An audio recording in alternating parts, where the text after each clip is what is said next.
Xin chào, hôm nay mình giới thiệu anh em cái ban liệt cảm ứng hay gặp trên 7 Plus và 8.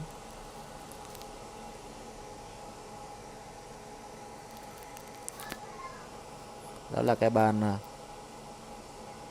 tháo cái cáp tút 3D và vân tay ra thì cảm ứng ok. Gắn vô xài thì có thể xài được hoặc là liệt cảm ứng luôn. Đó, vẫn liệt này. Cáp trên cùng bên tay trái là cáp loa. Cái cáp ngay chỗ socket mình đang mở là cáp socket lớn, là đó, cái cáp lớn này, đó là cáp màn hình. Cái cáp nhỏ phía sau là cái cáp cảm ứng tút 3D và vân tay, nút home đó mình bỏ ra ngoài này thì cái máy nó cảm ứng ok.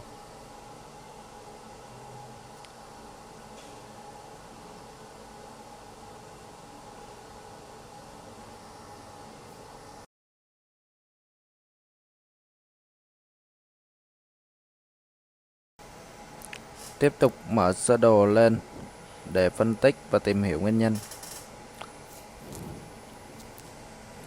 8 Bluetooth. Rồi mình sẽ tìm tới cái phần socket lúc nãy mình tháo ra xem có những gì mà nó ok. Socket này là socket bao gồm có vân tay, tất cả những cái đường này là vân tay này, có chữ Mesa, mà vân tay với lại cái nút home thì nó lại không liên quan gì tới cái cảm ứng, nên mình loại ra khỏi cái cuộc nghiên cứu này. Rồi tìm tiếp. Mesa bỏ qua.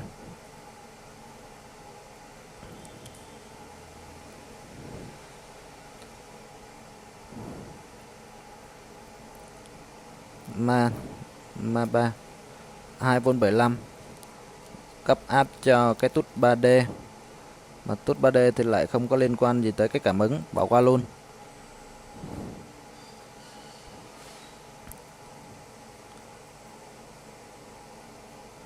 Một V 8, đây anh em để ý có chữ tút đó, 1V8 đây là nguồn cấp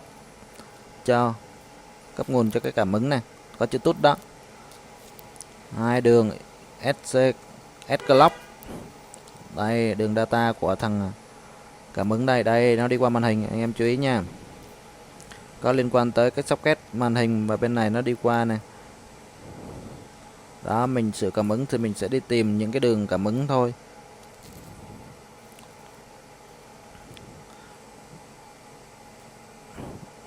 Đây cũng là tút rồi đi qua con chợ này, lại về con DC cấp áp, lại rồi một đầu bên kia là qua socket cảm ứng màn hình kìa, anh em chú ý nhé. Tút SDA, đó là cái đường data đó. S clock là đồng bộ nha, SDA cuối cùng là S data, nó cũng đi vào cái socket cảm ứng. Và hai thằng này được treo lên, hai cái đường đó được treo lên bởi một cái áp 1V8.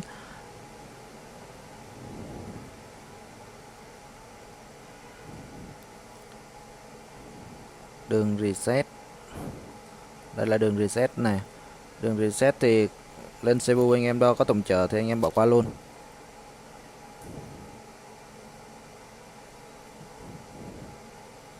Rồi chỉ còn cái đường duy nhất này là 1V8 là tương đối quan trọng. Rồi tiếp theo tìm coi, đây toàn là đường cấp cho tầng nút home và vân tay thôi. Display, đường màn hình. Đường màn hình thì màn hình máy mình đang lên ok, cũng bỏ qua luôn. Qua con chợ này, qua màn hình. Máy mình vẫn đang lên màn hình nên mình không có suy nghĩ tới cái đường display luôn, bỏ qua luôn anh em ha.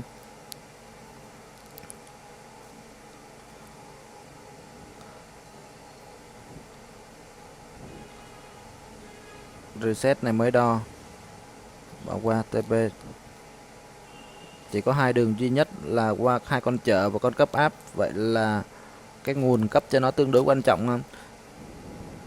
Đó, cái đường này nó đi vô đây có con cấp áp. Và cái ban này thì mình đã từng thay cái con này rồi, nhưng nó cũng chỉ được một bữa 2 bữa là nó lại bị, chứng tỏ con này nó không có chết đâu, nó ok.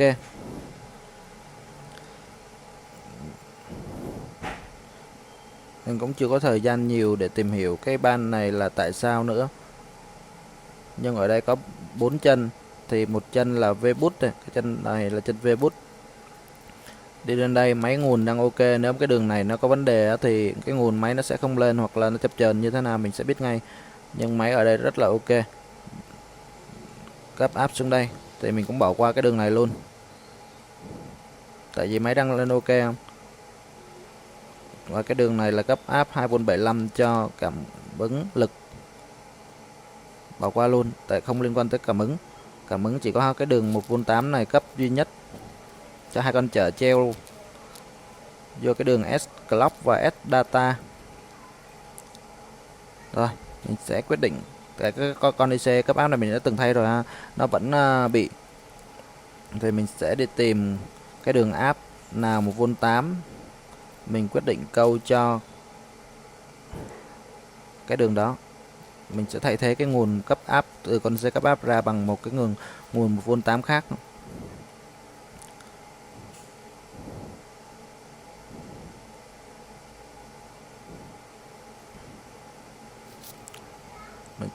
Rồi tìm quanh đây xem có đường 1V8 không.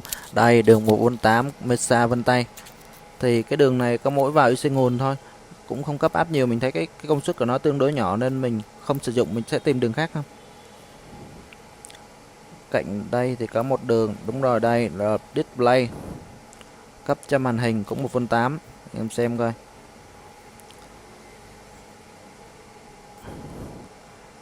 Đó, nó cấp áp từ cho cả cảm ứng này, CPU, camera nhiều quá. Vậy là cái đường này công suất tương đối lớn, mình sẽ dùng cái đường này cho nó ổn định. Rồi mình sẽ cấp đó, thay cho cái đường 1V8 ở đây. Thay vì vào đó cái chân nó ẩn ở dưới con IC mình khó câu, mình sẽ câu từ đó qua con chợ bên này nè. Đó, mình quyết định câu từ đó qua con chợ này.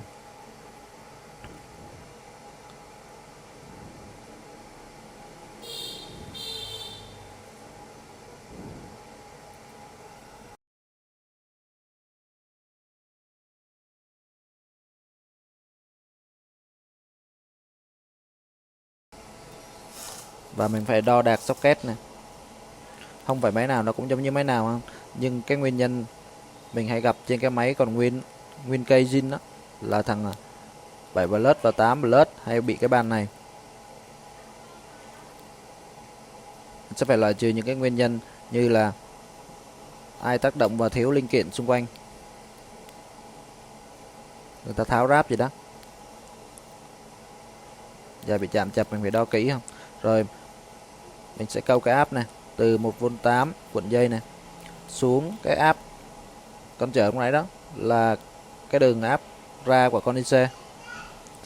Do cái giá trị ở đây là 1V8 và cái áp suất ra của con IC cũng là 1V8, hai giá trị bằng nhau nên mình sẽ không loại bỏ con IC và mình giữ nguyên để con IC đó hoạt động cấp áp 2V75 cho thằng tút 3D.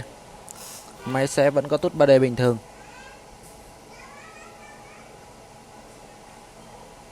Rồi bây giờ mình sẽ gắn hai cái cáp vô, cả cáp tút 3D vân tay và cáp màn hình.